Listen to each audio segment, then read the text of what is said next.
The morning sun cast long shadows across the pristine grounds of Buckingham Palace as James Mitchell adjusted his scarlet tunic for what he believed would be the last time. 23 years of unwavering service to the crown had shaped him into the epitome of British military discipline, but today felt different. Today, everything would change. James stood at attention outside the Queen's private chambers, his bearskin hat perfectly positioned, his boots polished to mirror perfection. At 45, he was no longer the young recruit who had dreamed of serving in the Royal Guard. His weathered hands told stories of countless ceremonies, state visits, and silent vigils.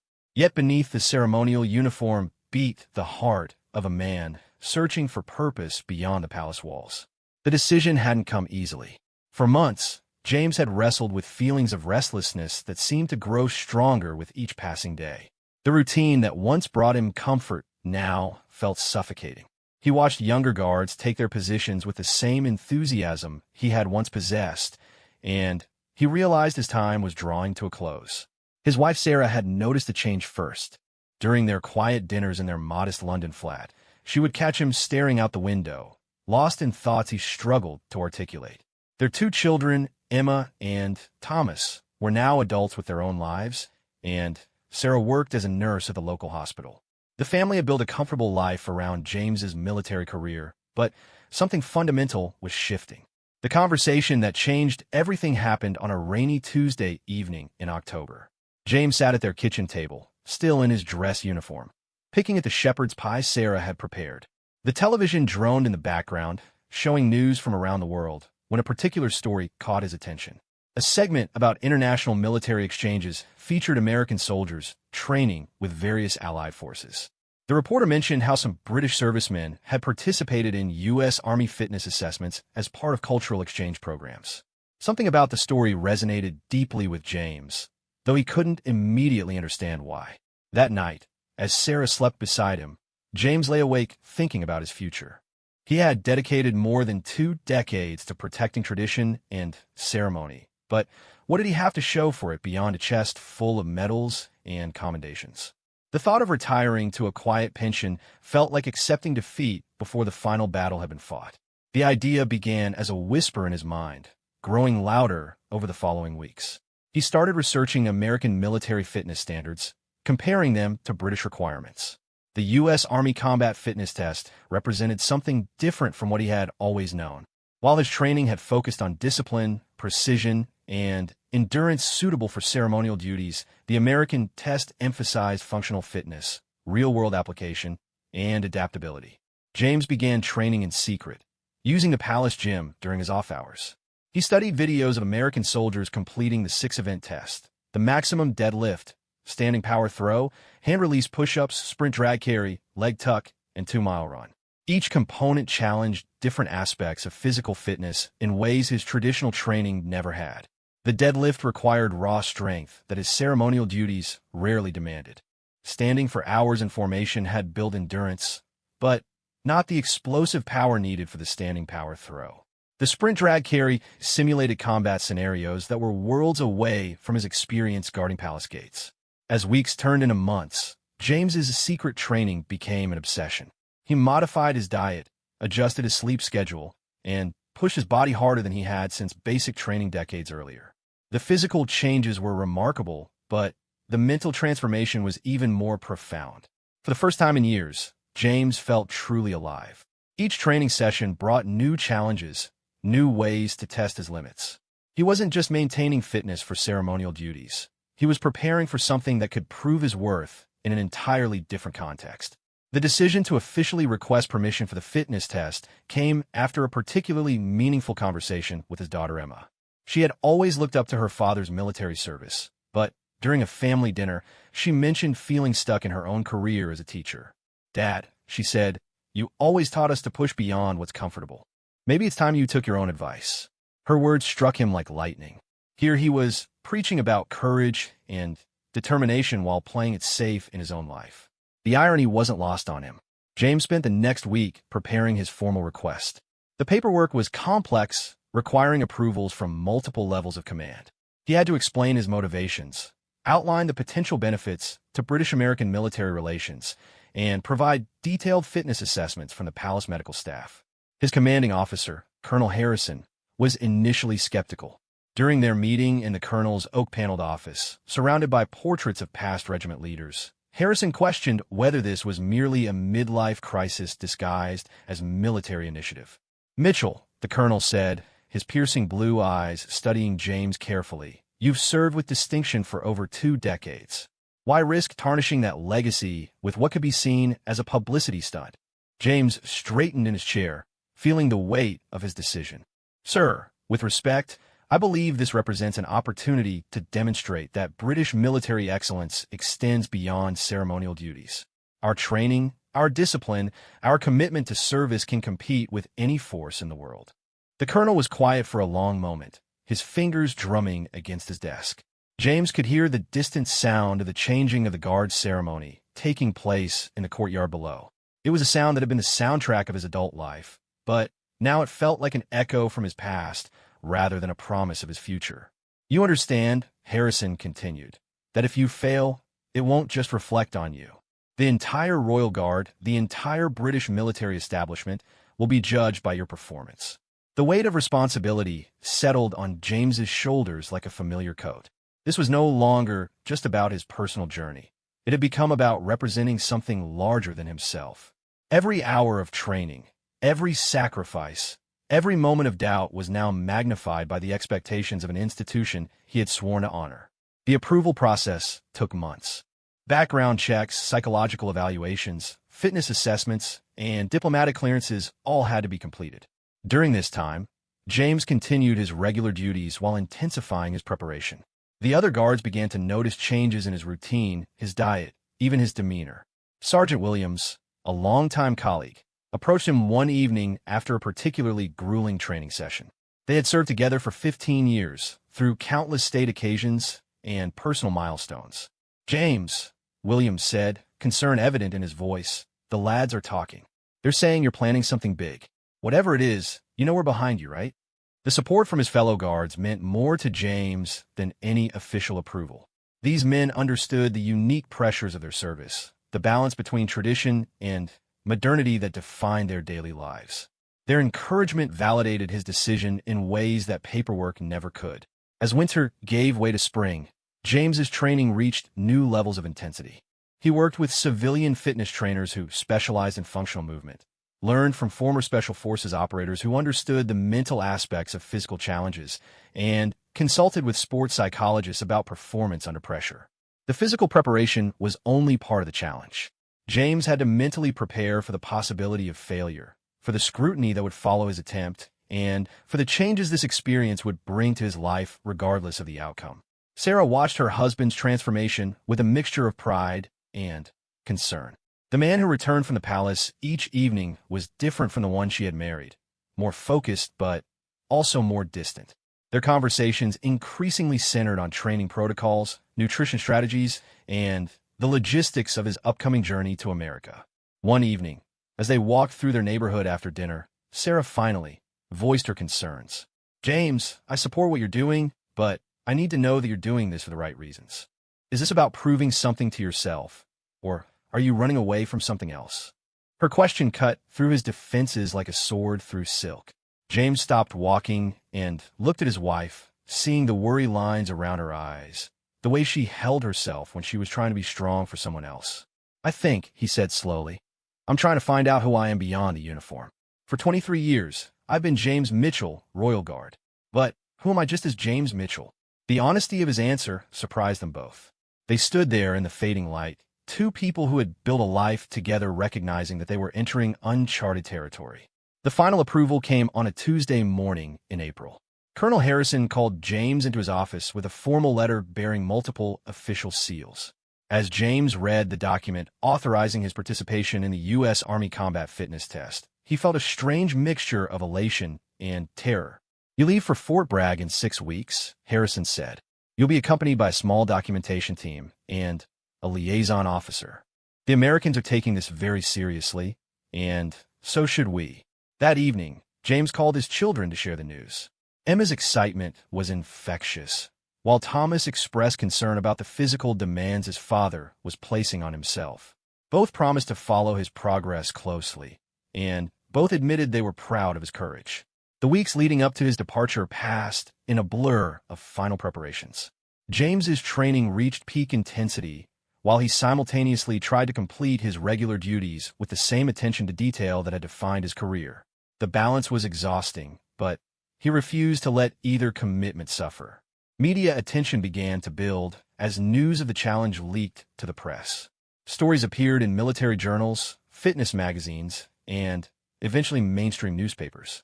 The narrative that emerged painted James as either a courageous ambassador or a foolish risk-taker, depending on the publication's perspective.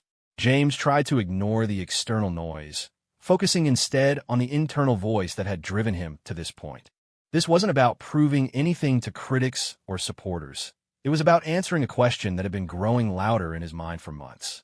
The night before his departure, the Royal Guard held an informal gathering in James's honor. His fellow guards, men who understood the weight of tradition and the courage required to challenge it, offered their support and best wishes. Colonel Harrison spoke briefly about the honor James was bringing to their unit, regardless of the outcome. As James packed his bags that final evening, he found himself looking at his scarlet tunic hanging in the closet. 23 years of service were represented in that uniform, but tomorrow would mark the beginning of something entirely different. He carefully folded the tunic and placed it in his suitcase, not knowing when or if he would wear it again. Sarah sat on their bed, watching her husband prepare for a journey that would test everything he thought he knew about himself. They had talked through the possibilities, the potential consequences, and the changes this experience might bring to their family. "Whatever happens," she said quietly, "I want you to know that I've never been more proud of you than I am right now. Not for what you might accomplish, but for having the courage to try." James closed his suitcase and sat beside his wife, taking her hand in his weathered fingers. Tomorrow he would board a plane to America, where he would face a test that could validate or devastate everything he believed about himself. But tonight he was simply a man supported by the love of his family and the respect of his peers. The alarm would ring in 6 hours, beginning the most important day of his life. James Mitchell, Royal Guard, was about to discover what James Mitchell, the man, was truly capable of achieving. The airplane descended through thick clouds towards Charlotte, North Carolina, as James pressed his face against the small window. Below, the American landscape stretched endlessly, so different from the familiar countryside of England. His stomach churned with a mixture of jet lag and anticipation as the reality of his situation began to sink in. Captain Rebecca Walsh, the liaison officer assigned to accompany him, sat across the aisle reviewing paperwork. She was a no-nonsense woman in her 30s who had served 3 tours in Afghanistan before being assigned to international relations. Her presence both comforted and intimidated James, representing as she did the bridge between his world and the one he was about to enter. The small documentation team consisted of Sergeant Mike Chun, a military photographer, and Lieutenant David Foster, who would handle video recording and media coordination. Both men had treated James with professional respect during the flight, but he could sense their skepticism about what they were really documenting. As the plane touched down at Charlotte Douglas International Airport, James felt the weight of his decision more acutely than ever before. He was no longer James Mitchell in the comfortable confines of Buckingham Palace, surrounded by familiar faces and established routines. Here, he was simply another middle-aged soldier about to attempt something that most men half his age would find challenging. The drive to Fort Bragg took 2 hours through rolling hills and pine forests. Captain Walsh briefed him on the schedule for the coming days, the personnel he would meet, and the protocols that would govern his stay. The American military operated differently from what he knew, with less emphasis on ceremonial tradition and more focus on practical application.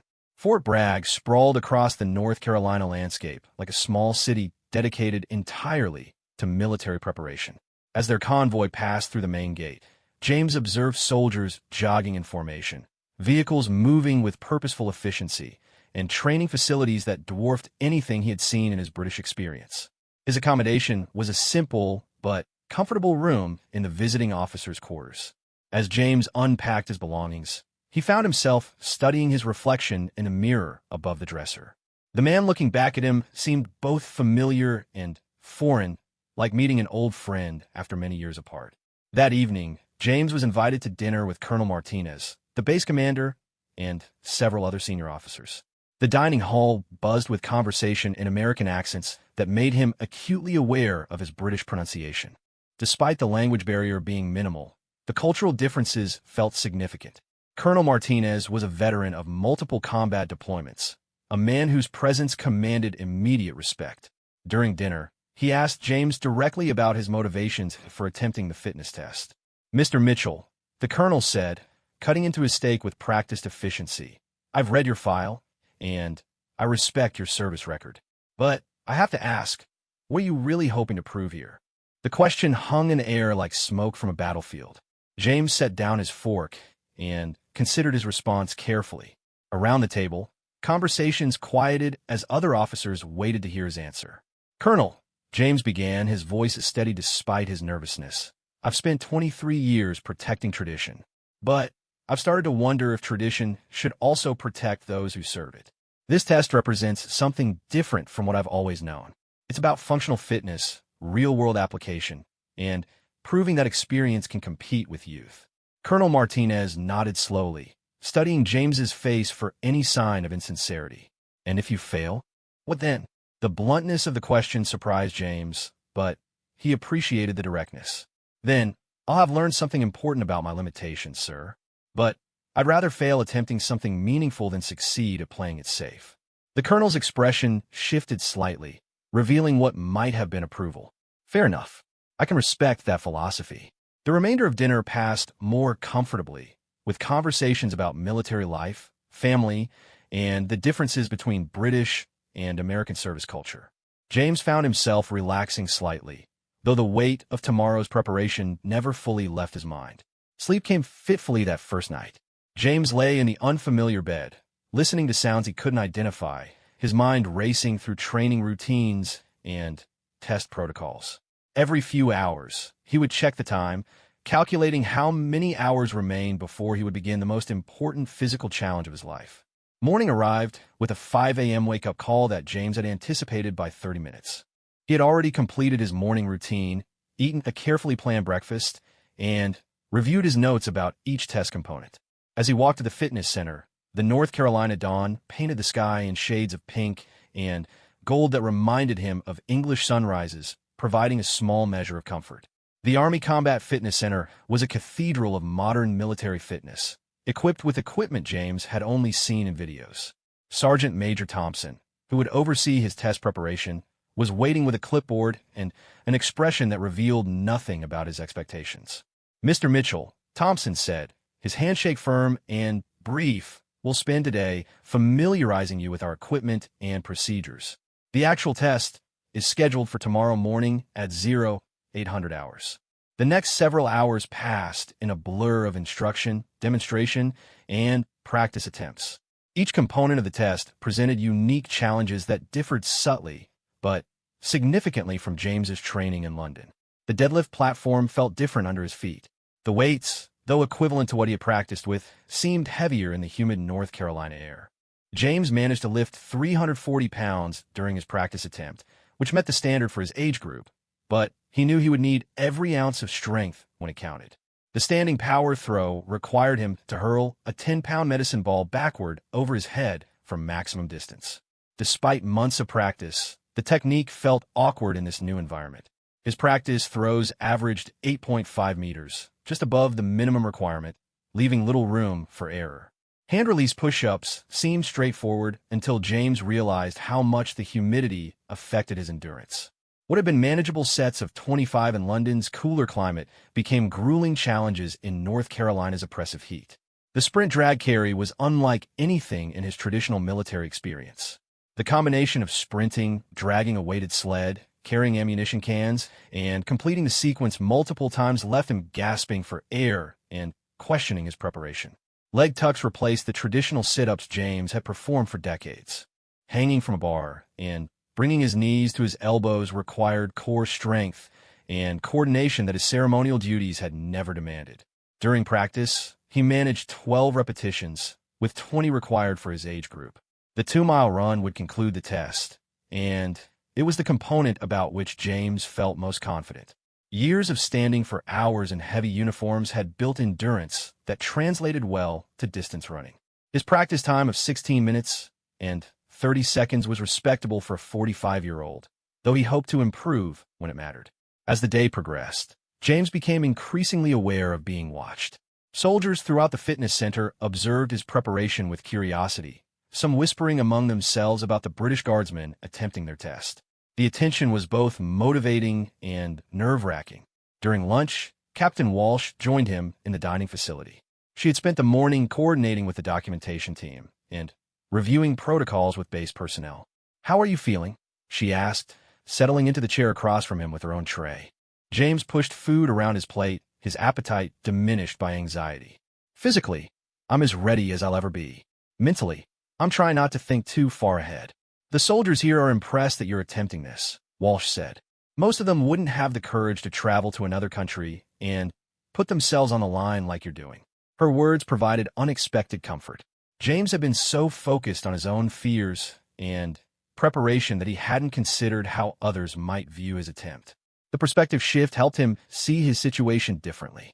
That afternoon brought additional practice and final preparations. The documentation team filmed interviews with James, asking him to explain his motivations and expectations. Speaking about his journey helped crystallize his thoughts and reminded him why he had chosen this path. Sergeant Shun, the photographer, had served with British forces during joint operations in Iraq. During a break in filming, he shared his observations about military culture differences. "You Brits bring something different to the table," Chun said, adjusting his camera settings. "There's a precision, a discipline that comes from centuries of military tradition. The Americans here respect that, even if they don't always understand it." As evening approached, James found himself walking the base perimeter, trying to calm his nerves and center his thoughts. The physical preparation was complete. Tomorrow would be about mental strength and execution under pressure. He called home that evening, speaking with Sarah and the children about his day. Their encouragement meant more than any official support, reminding him that his value wasn't determined by test scores or physical performance. "Dad," Emma said during their conversation, "whatever happens tomorrow, you've already shown incredible courage. The outcome doesn't change that." Thomas, ever practical, asked about the technical aspects of each test component.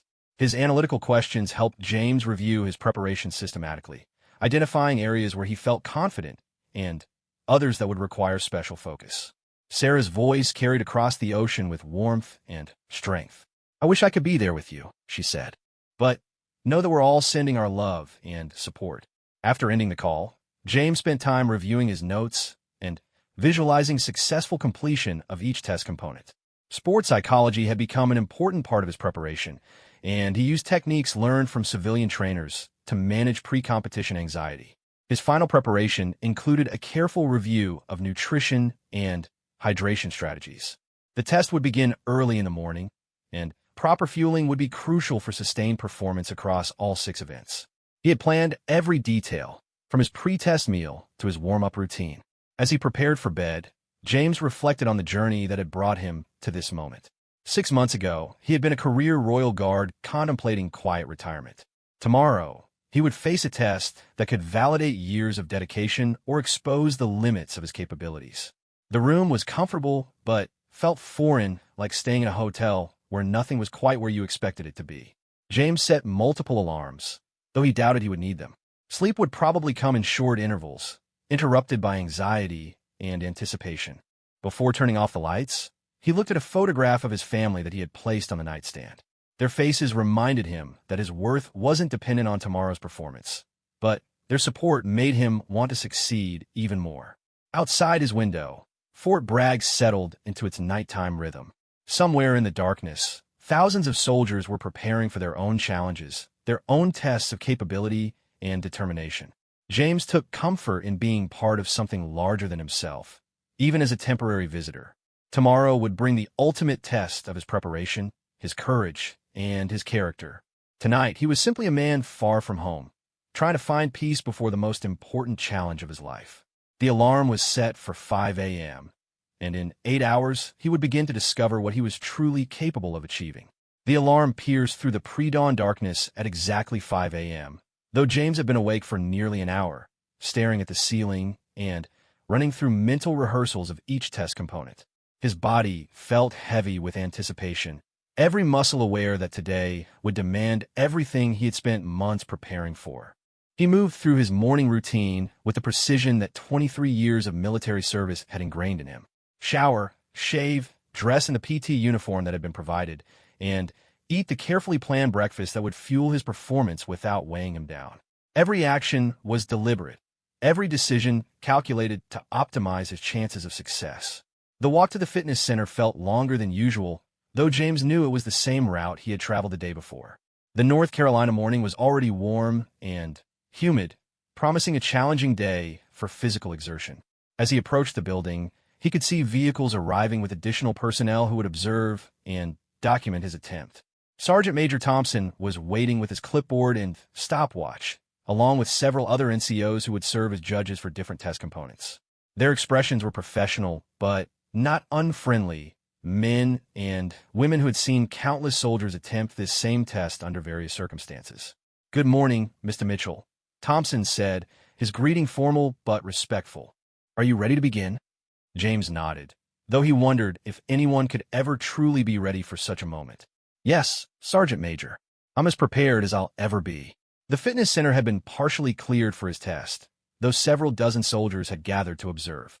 Some were genuinely curious about how the British Guardsman would perform, while others seemed skeptical about his chances of success. James tried to ignore the audience, focusing instead on the challenges ahead. The first event was the 3-repetition maximum deadlift, and James approached the bar with the confidence that came from months of specific preparation. He had consistently lifted 340 pounds during training, well above the 280-pound requirement for his age group, but performing under pressure with an audience was entirely different from training alone. He gripped the bar with the mixed grip he had perfected, feeling the familiar texture of the knurling against his palms. The weight felt heavier than usual, or perhaps his nerves were affecting his perception. Taking a deep breath, he initiated the lift with the explosive drive from his legs that his trainers had drilled into him. The first repetition came up smoothly, eliciting murmurs of approval from the watching soldiers. James reset his grip and approached the second lift with growing confidence. The bar moved steadily upward, his form remaining solid despite the increasing fatigue in his posterior chain. The third and final repetition was where many soldiers failed, as accumulated fatigue made the weight feel impossibly heavy. James visualized the successful completion before beginning the lift, engaging every muscle fiber in his body as he drove the weight upward. The bar seemed to move in slow motion, but it continued rising until he achieved full extension. 3 good lifts at 340 pounds, Thompson announced, making notes on his clipboard. Outstanding performance on event 1. Relief flooded through James as he moved to the second event, the standing power throw. This was the test component about which he felt least confident, requiring explosive power and coordination that his traditional training had never emphasized. The 10-pound medicine ball felt familiar in his hands after months of practice, but the technique still felt awkward compared to the precision movements he had performed throughout his career. The minimum distance for his age group was 6.5 meters, and his practice throws had averaged around 8.5 meters, leaving what should have been comfortable margin for error. James positioned himself behind the starting line, holding the ball at chest height, and visualizing the explosive rotation that would generate maximum distance. He took a deep breath, engaged his core, and executed the throw with all the power he could generate. The ball sailed through the air in a perfect arc before landing with a thud that seemed unnaturally loud in the quiet gym. Thompson and another judge measured the distance carefully, using a tape measure to ensure accuracy. 8.7 meters, Thompson called out, well above standard. 2 events completed successfully, but James knew the most challenging portions were still ahead. The hand-release push-ups required him to complete as many repetitions as possible in 2 minutes, with a minimum of 30 for his age group. As he assumed the starting position, James could feel the eyes of every observer focused on him. The humid North Carolina air already had him sweating, and he knew that fatigue would accumulate quickly during this high-repetition event. "Begin," Thompson commanded, starting his stopwatch. James immediately fell into the rhythm he had practiced countless times, lowering his chest to the ground, lifting his hands briefly off the floor to meet the hand release requirement, then pushing back to the starting position. The first 20 repetitions felt manageable, his form remaining strict and his breathing controlled. By the 30th repetition, he had met the minimum standard, but he knew that continuing would demonstrate the kind of excellence that would honor both his personal efforts and the institution he represented. His shoulders began to burn as lactic acid accumulated, but his military discipline kept him moving. At 40 repetitions, James could feel his form beginning to deteriorate slightly. His trainers had taught him that this was the critical moment where mental strength mattered more than physical capability. He thought about his family watching from home, his fellow Royal Guards following his progress, and his own need to prove that experience and determination could overcome the challenges of age. 50 repetitions. His breathing was labored now, each push-up requiring conscious effort to maintain proper form. The watching soldiers had grown quieter, recognizing the determination they were witnessing. Thompson called out at exactly 2 minutes. James collapsed onto his chest, gasping for air in the humid gymnasium. He had completed 57 repetitions, far exceeding the minimum standard and earning respectful nods from the observing soldiers. 57 repetitions, Thompson announced. Excellent performance. The fourth event, the sprint drag carry, would be the most challenging of the test. This event consisted of multiple components. A 50-meter sprint, dragging a weighted sled backward for 50 meters, carrying two 40-pound kettlebells for 50 meters, then sprinting back to the start line. The entire sequence had to be completed in under 3 minutes for his age group. James approached the starting line, feeling the accumulated fatigue from the previous events. His legs felt heavy, and his breathing was still elevated from the push-ups. This was the moment that would truly test whether his preparation had been adequate for the total challenge. "Ready?" Thompson asked, positioning himself with the stopwatch. James nodded, settling into a sprinter's stance despite his exhaustion. The 50-meter sprint would set the tone for the entire event, and he needed to cover the distance quickly while conserving energy for what followed. "Go!" James exploded from the starting line with more speed than he had expected from his 45-year-old legs. The sprint felt good, his stride remaining smooth and powerful as he covered the distance in respectable time. The sled drag was where many soldiers struggled, as the backward motion required muscle groups that weren't typically emphasized in traditional training. James grabbed the straps and began the methodical process of dragging 180 pounds backward across the gym floor. Step by step, he made progress toward the turnaround point. The sled felt heavier with each stride, but his months of specific preparation had conditioned the exact muscle groups needed for this challenge. Watching soldiers began offering quiet encouragement, recognizing the determination they were witnessing. The kettlebell carry required him to pick up two 40-pound weights and carry them 50 meters while maintaining proper posture and speed. James's forearms burned as he gripped the handles, but his core strength kept him upright and moving forward. The final 50-meter sprint back to the start line would determine whether he met the time standard. James dropped the kettlebells and immediately began running, though his legs felt like concrete pillars. Every step required conscious effort, but he forced himself to maintain speed despite the overwhelming fatigue. He crossed the finish line and immediately dropped to his hands and knees, gasping for air and feeling his heart pounding against his ribs. The gym fell silent as Thompson checked his stopwatch. 2 minutes and 47 seconds, Thompson announced. Well within standard. James remained on his hands and knees for several moments, allowing his breathing to normalize before attempting to stand. He had successfully completed 4 of the 6 events, but the most challenging portions still lay ahead. The leg tucks required him to hang from a pull-up bar and bring his knees to his elbows repeatedly. This was the event that had caused him the most concern during preparation, as it demanded core strength and grip endurance that his traditional training had never emphasized. As he approached the pull-up bar, James could feel the accumulated fatigue in his forearms from the previous events. His grip strength, which had felt solid that morning, now seemed questionable after the sprint drag carry sequence. He grasped the bar with an overhand grip and allowed his body to hang freely, feeling the stretch in his lats and the immediate strain on his fingers. The minimum standard for his age group was 20 repetitions, and his practice sessions had consistently produced results right at that threshold. The first repetition felt smooth, his knees coming up to touch his elbows with controlled movement. The second and third followed in steady succession, but by the fifth repetition, James could feel his grip beginning to weaken. At 10 repetitions, he was halfway to his goal, but his forearms were burning and his core was screaming from the accumulated stress of the entire test. The watching soldiers remained quiet, understanding the mental battle taking place above them. 15 repetitions. James's breathing was labored, and each movement required supreme effort to maintain form. His grip was failing, but he forced himself to continue through sheer determination. At 18 repetitions, his form began to deteriorate. The 19th repetition barely qualified as his knees just brushed his elbows before fatigue forced him to lower them. The 20th repetition was a battle between his body's desire to quit and his mind's refusal to accept failure. James summoned every ounce of strength remaining in his core, pulled his knees upward with desperate determination, and managed to touch his elbows one final time before his grip failed completely. He dropped from the bar and stood doubled over, his entire body shaking with exhaustion. 20 repetitions exactly, meeting the minimum standard by the smallest possible margin. 20 repetitions, Thompson announced, his voice carrying a note of respect. Standard met. 5 events completed successfully, but the 2-mile run remained. This was the component about which James felt most confident, as years of endurance training had prepared him well for sustained cardiovascular effort.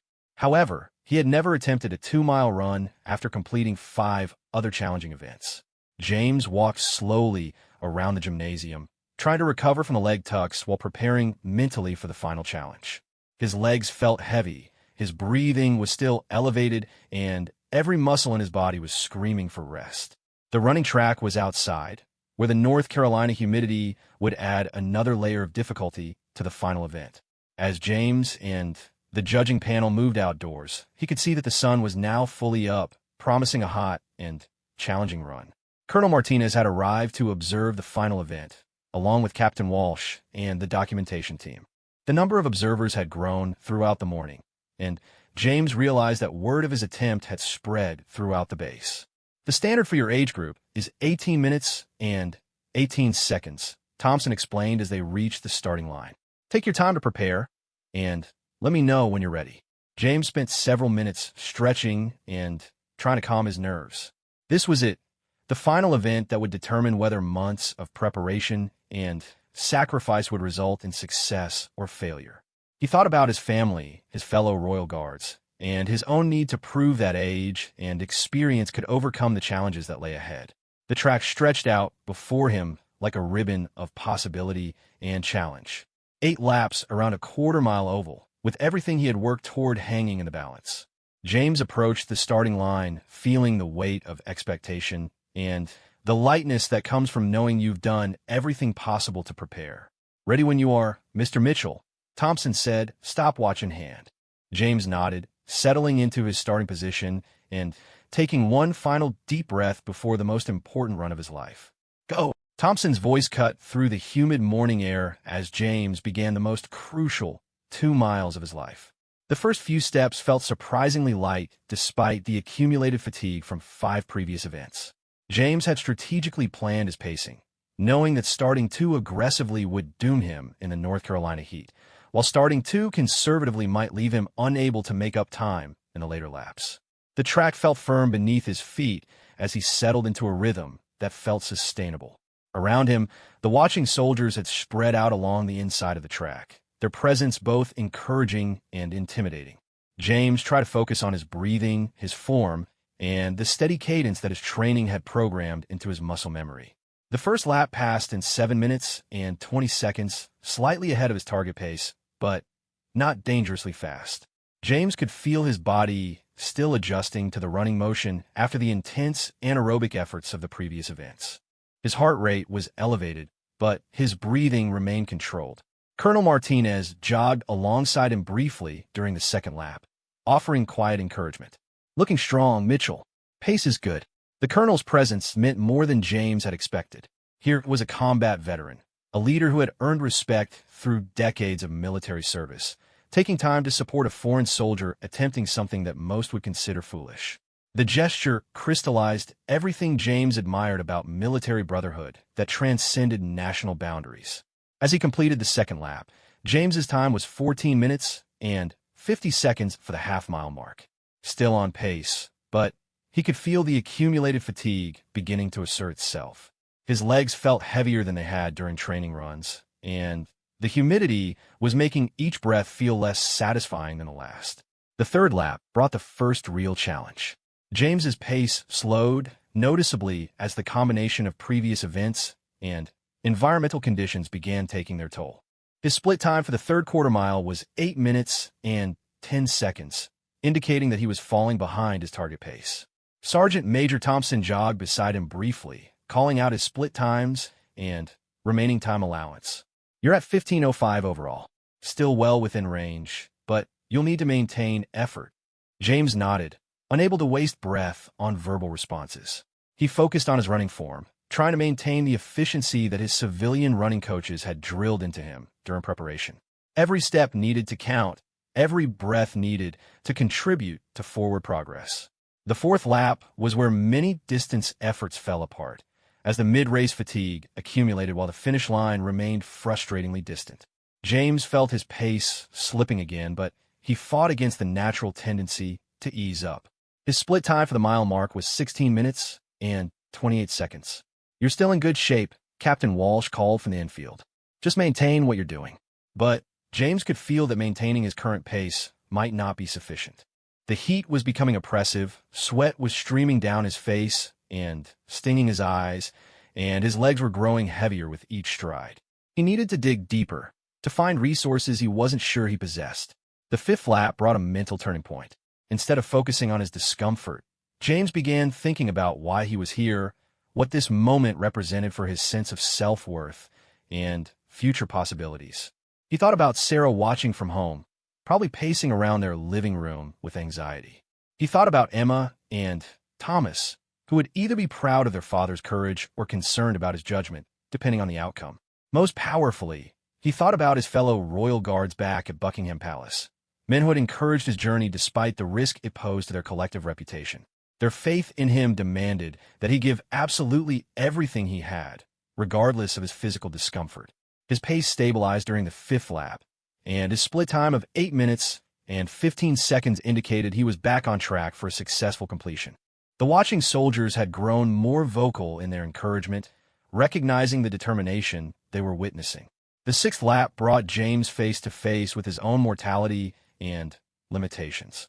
Every step required conscious effort, every breath felt insufficient, and his form was deteriorating as exhaustion overwhelmed his technical training. But something deeper than physical capability was driving him forward. This was no longer just about passing a fitness test.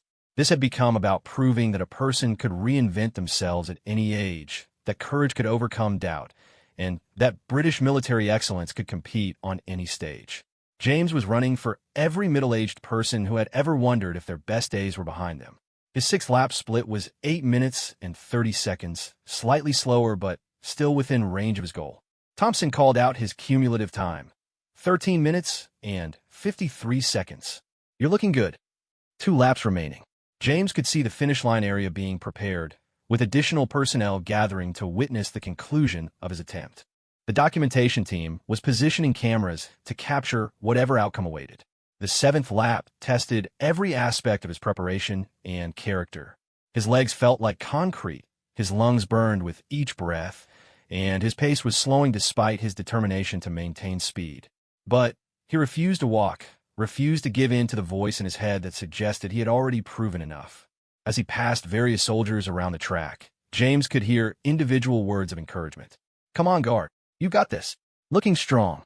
The support from these American soldiers, who owed him nothing but were invested in his success, provided an emotional lift that translated into slightly faster leg turnover. His 7th lap split was 9 minutes and 5 seconds, definitely slower but still sustainable if he could summon something extra for the final quarter mile. His cumulative time was 22 minutes and 58 seconds, leaving him roughly 5.5 minutes to complete the final lap while staying under the 18-minute standard. Wait.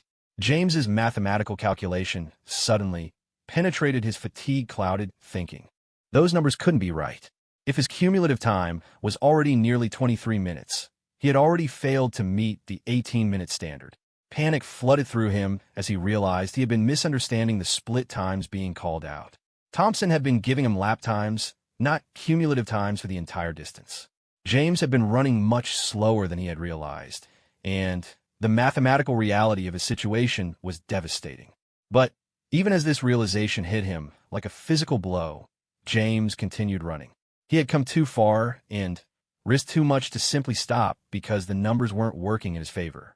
If he was going to fail, he would fail while giving absolutely everything he had. The eighth and final lap became an exercise in pure determination, divorced from any reasonable hope of success. James pushed his pace as hard as his depleted body would allow, driven by pride, stubbornness, and the knowledge that everyone watching deserved to see him cross the finish line regardless of his time. His form was completely deteriorated now, his stride shortened by fatigue and his breathing ragged. But his legs kept moving, carrying him around the final turns toward a finish line that would mark either triumph or failure. As he entered the final straight stretch, James could see Thompson waiting with a stopwatch, Colonel Martinez standing nearby with an expression James couldn't read, and dozens of soldiers lining both sides of the track. The noise level had increased dramatically, with voices shouting encouragement that penetrated even his exhaustion-dulled hearing. 50 meters from the finish line, James summoned a final burst of speed that surprised even him. His legs, which had felt dead just moments before, somehow found the strength for a finishing kick that brought respectful cheers from the watching soldiers. He crossed the finish line and immediately collapsed onto the track, his chest heaving as he struggled to take in enough oxygen. The world seemed to spin around him as the combination of exhaustion, dehydration, and emotional stress overwhelmed his system. Thompson knelt beside him, his expression serious but not unsympathetic. "Easy, Mr. Mitchell. Just focus on breathing. You did well." James tried to ask about his time, but couldn't summon enough breath to form words. He lay on his back on the warm track surface, staring up at the North Carolina sky and wondering if months of preparation had just ended in public failure. Colonel Martinez approached with a bottle of water and a towel, his presence commanding enough to create space around James's prone form. "Drink slowly," he instructed, helping James sit up carefully. The cold water felt like salvation as it hit his parched throat. James took small sips as instructed, gradually feeling some clarity return to his thoughts. Around him, the crowd of soldiers was dispersing, though many remained to see the final outcome of his attempt. "What was my time?" James finally managed to ask, his voice hoarse from exertion. Thompson consulted his stopwatch and clipboard, double-checking his calculations before responding. "Your final time was 17 minutes and 42 seconds. The words didn't immediately register in James's exhausted mind. He had been certain that his pace during the middle laps had been too slow to meet the standard. 17 minutes and 42 seconds was not only under the 18-minute requirement, but it represented a significantly better performance than he had achieved during any of his training runs. "I passed," he asked, needing confirmation that he had understood correctly. "You didn't just pass," Colonel Martinez said with a slight smile. "You posted an excellent time for someone of any age, let alone after completing 5 other challenging events." Relief flooded through James like a physical sensation, followed immediately by disbelief and then overwhelming gratitude.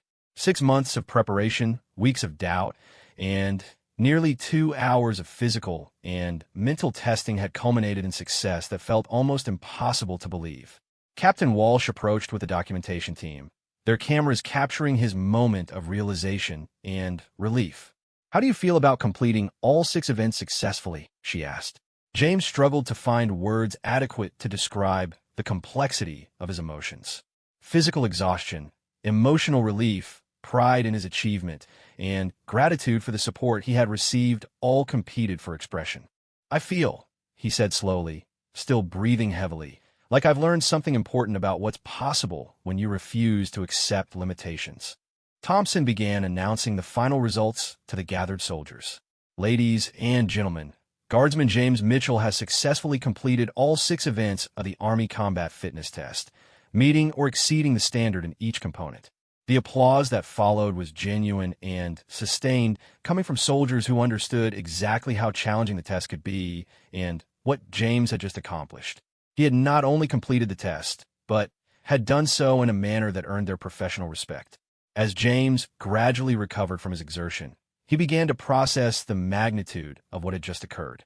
He had traveled to another country, attempted a fitness challenge designed for soldiers decades younger, and succeeded in ways that validated months of preparation and sacrifice. But more than the physical achievement, he had answered the question that had been driving him since the beginning of this journey. He now knew who James Mitchell was beyond the uniform, beyond the ceremonial duties, beyond the comfortable routines that had defined his adult life. He was someone who could reinvent himself at 45, who could push past perceived limitations, and who could earn respect in entirely new contexts. The Royal Guard uniform would always be part of his identity, but it would no longer define the boundaries of his possibilities. The hours following James's successful completion of the Army Combat Fitness Test passed in a blur of media interviews, congratulatory conversations, and gradual physical recovery. As he sat in the base medical facility receiving 4 fluids to combat dehydration, the reality of what he had accomplished began to settle into his consciousness. Dr. Sarah Chun, the base physician monitoring his recovery, expressed amazement at his performance.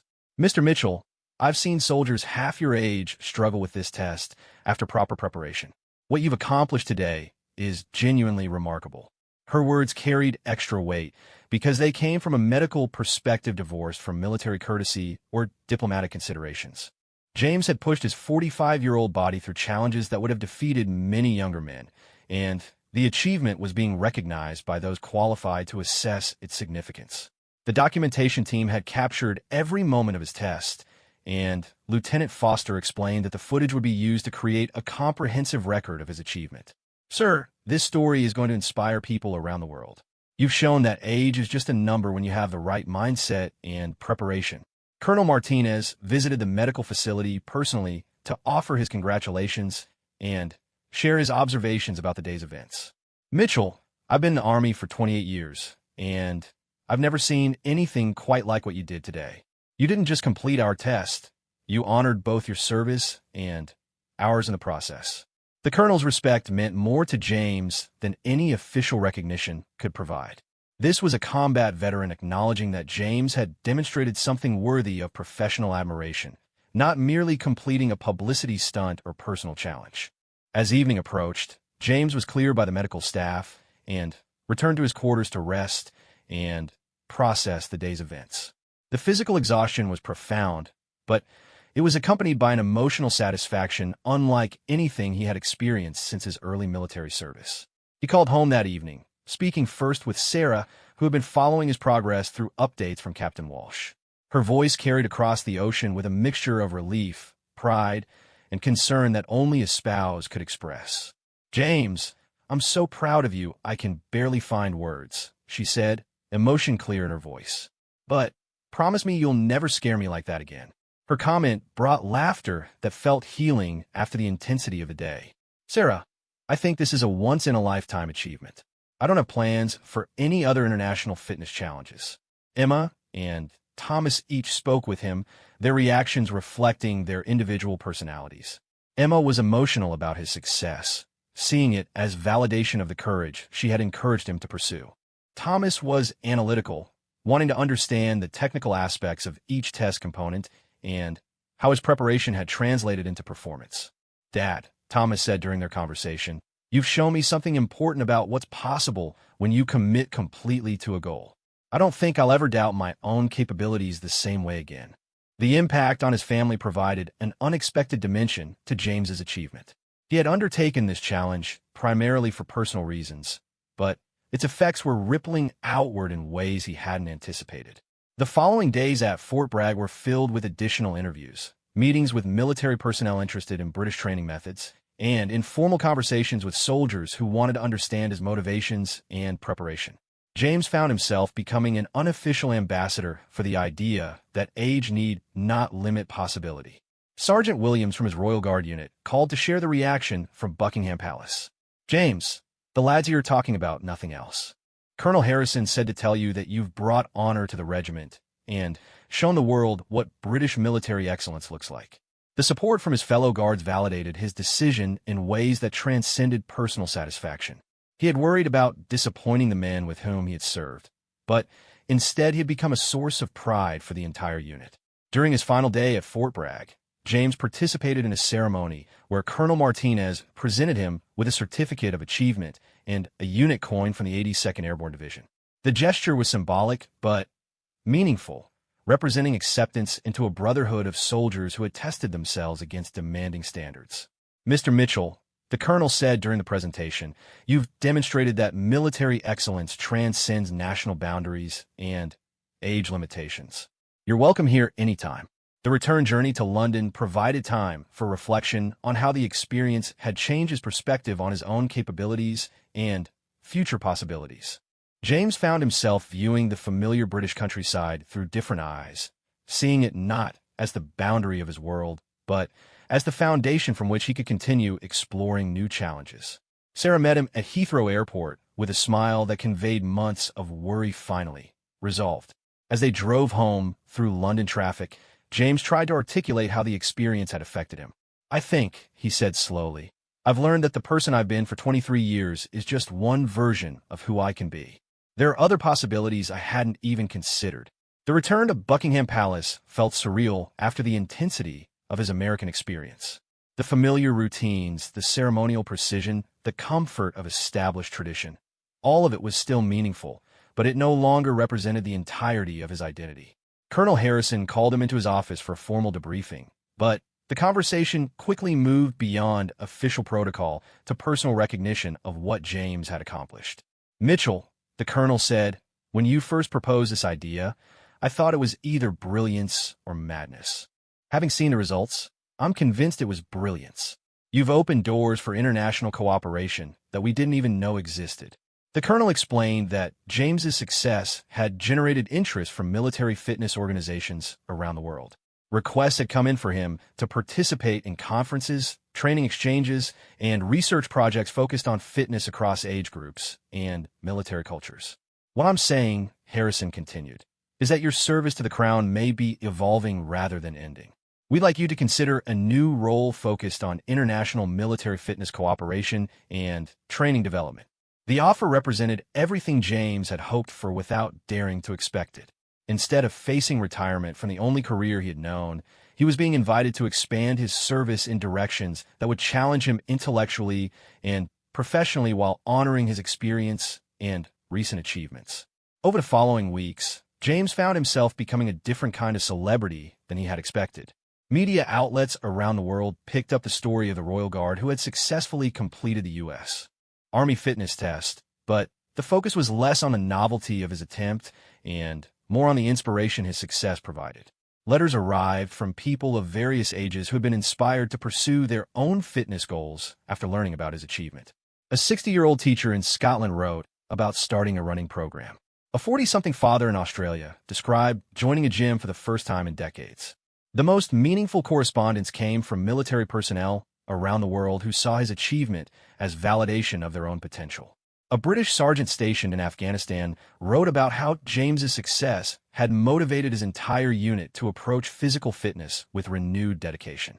James began working with fitness researchers to document his training methods and the physiological adaptations that had made his success possible. The data would contribute to programs designed to optimize fitness outcomes for military personnel across age groups and specialties. His new role with the Royal Guard evolved to include developing fitness standards that reflected real-world military demands rather than just ceremonial requirements. The work combined his decades of military experience with the insights gained from his American challenge. 6 months after his return from Fort Bragg, James received an invitation to participate in an international military fitness conference in Australia. The event would bring together military fitness experts from dozens of countries to share research and best practices. As he prepared for this next challenge, James reflected on how completely his life had changed since that October evening when he first watched the news story about international military exchanges. The man who had once contemplated quiet retirement was now traveling the world as a recognized expert in military fitness and international cooperation. Sarah accompanied him to Australia, their first international travel together since their honeymoon decades earlier. As their plane lifted off from London, she took his hand and smiled. "Who would have thought that a fitness test would become the beginning of our next adventure?" she said. James looked out the window at the English coastline disappearing below them, thinking about the journey that had brought them to this moment.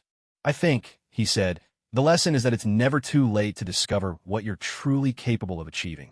The Royal Guard uniform still hung in his closet, and he still served the crown with the same dedication that had defined his career. But now that service included showing the world that British military excellence could adapt, evolve, and inspire in ways that transcended traditional boundaries. Emma called as they were boarding their connecting flight, her voice bright with excitement about her father's latest adventure. "Dad, I just wanted to say that watching you chase your dreams has given me courage to pursue some of my own. Thank you for showing me what's possible." Thomas had sent a text message that simply read, "Proud of you, Dad. Keep showing the world what determination looks like." As James settled into his seat for the long flight to Australia, he thought about the question that had driven him to attempt the Army Combat Fitness Test in the first place. Who was James Mitchell beyond the uniform and ceremonial duties? The answer had turned out to be more complex and promising than he had ever imagined. He was a man who could reinvent himself at 45, who could inspire others through his courage, who could serve his country in ways that expanded rather than diminished with age. Most importantly, he had learned that the limitations he had accepted were largely self-imposed, and that the most meaningful achievements often lay just beyond what seemed safely possible. The plane climbed toward cruising altitude, carrying James and Sarah toward their next adventure. Behind them, England grew smaller in the distance. Ahead, Australia waited with new challenges, new opportunities to test the boundaries of what was achievable. James Mitchell, Royal Guard, fitness expert, and inspiration to countless people around the world, closed his eyes and smiled. The best was yet to come.